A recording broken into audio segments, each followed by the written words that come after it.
Welcome to the second sexual skill of level 2, and now I want to talk to you all about erogenous zones. So erogenous zones are essentially anywhere on the human body that has the capacity to build arousal and pleasure when it is stimulated with touch. Now, obviously there are certain places on the body that are more likely to be erogenous zones, and this is because they are more sensitive. They either have more nerve endings or because of the different nerves pathways that serve them, they are much more likely to build arousal and pleasure. However, it's also true that anywhere on the body has the capacity to be an erogenous zone, has the capacity to build arousal and to give us an orgasmic experience if it is given the right type of touch and stimulus and we're in the right headspace and context and with the right person. So I think it's really helpful to reframe this idea that genitals are the only gateway to orgasmic experience. In fact, people can orgasm in all sorts of ways. Some people can even achieve orgasm without any touch at all. For example, in Tantra, using their breath, or in their sleep, if you've ever had a naughty dream or fantasy and you've orgasmed in your sleep. People can also orgasm in the gym because of the squeeze and relax of the muscles during core workouts. And people can also achieve what are called full-bodied orgasms, where enough of their body is being touched and explored in a pleasurable way so that they actually get this orgasmic experience that ripples throughout their whole body. So I think it's really helpful to stop seeing genitals as the only gateway for peak pleasurable experiences and orgasm, because it actually really narrows our approach to sex, and it really narrows our approach to exploring each other's bodies and our own as well. So what are some of the most common erogenous zones? So obviously you have the genitals, so the vulva, the penis, the testicles, the anus. All of the genitals are huge erogenous zones, extremely sensitive, and can lead to lots of different types of orgasmic experience, depending on where and how you're pleasuring them.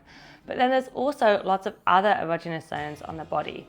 So common ones are the feet, the hands, the lips, the neck, the ears, the rib cage, the nipples, the breasts and chest area generally, and then anywhere else that feels sensitive and pleasurable to touch. So even places like the back of the knees, for example, can be really, really orgasmic when given the right attention. I mentioned orgasm a few times there, so I'll just quickly define it for you, because depending on who you ask, you'll get all sorts of different definitions of orgasm. But orgasm is essentially any form of pleasurable build-up of energy that has a moment of release.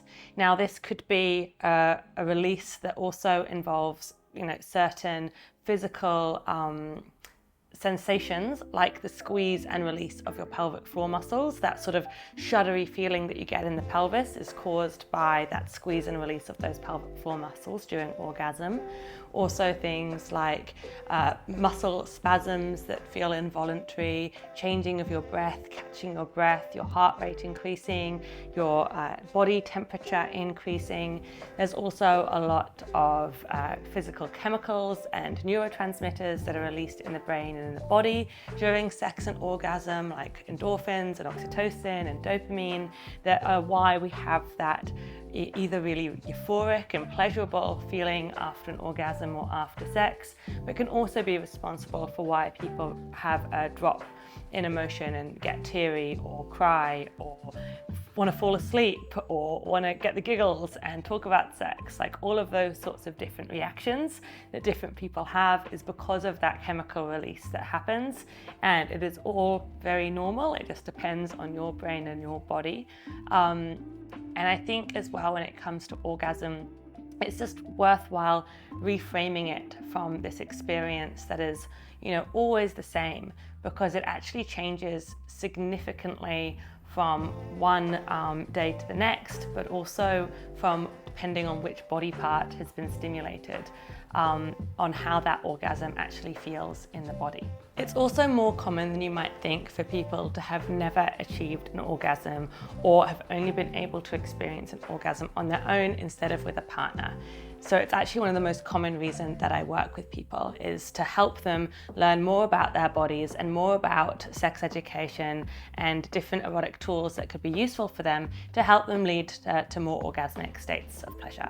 So if you're needing more support when it comes to your orgasm, or learning how to increase or decrease arousal with things like lasting longer in bed or lasting less long in bed, reach out for sessions. Remember that arousal takes the right context and headspace and time to be able to build. So just because you're getting beautiful, wonderful touch on an erogenous zone doesn't mean it will necessarily lead to arousal building. You might be in the wrong frame of mind, you might be in the wrong context, and there's something, remember your breaks, a big erotic break that is happening for you, or you might not be feeling safe and relaxed in your body.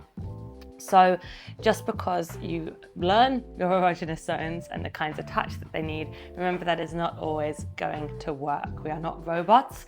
Sometimes we need to listen to our body and realize that it's not the right time or place. If you're ever receiving a type of stimulation on an erogenous zone and you want to feel more, remember that there are 5 somatic tools that you can use as the receiver to help increase arousal and build pleasure.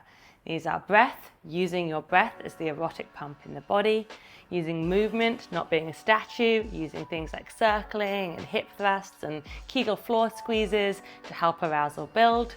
It's things like making sound, not being afraid to moan and groan and sigh. It's things like varying up the touch through either touching your own body as well, or using different erotic tools like toys and lubricants and massage oil. And it's placement of awareness, your sexy mindfulness, what we talked about a lot in the last game on the bossy massage. So even if you're touching an erogenous zone, remember there are other things that are important for arousal building as well. It's not just about going to the right place on the body, it's about building arousal through the body and through your erotic mind. So the second game in this level 2 of pillow play is called body mapping, and it's a game that you play to discover new erogenous zones. So rather than going straight to the tried and tested erogenous zones that work for the two of you, for example, making out on the mouth, kissing on the neck, maybe a little massage of a nipple, and then heading straight to the genitals, we want to break some of those scripts. We want to discover new erogenous zones for the two of you to explore. So go and check out that game so that you can see your bodies as a new landscape to explore again.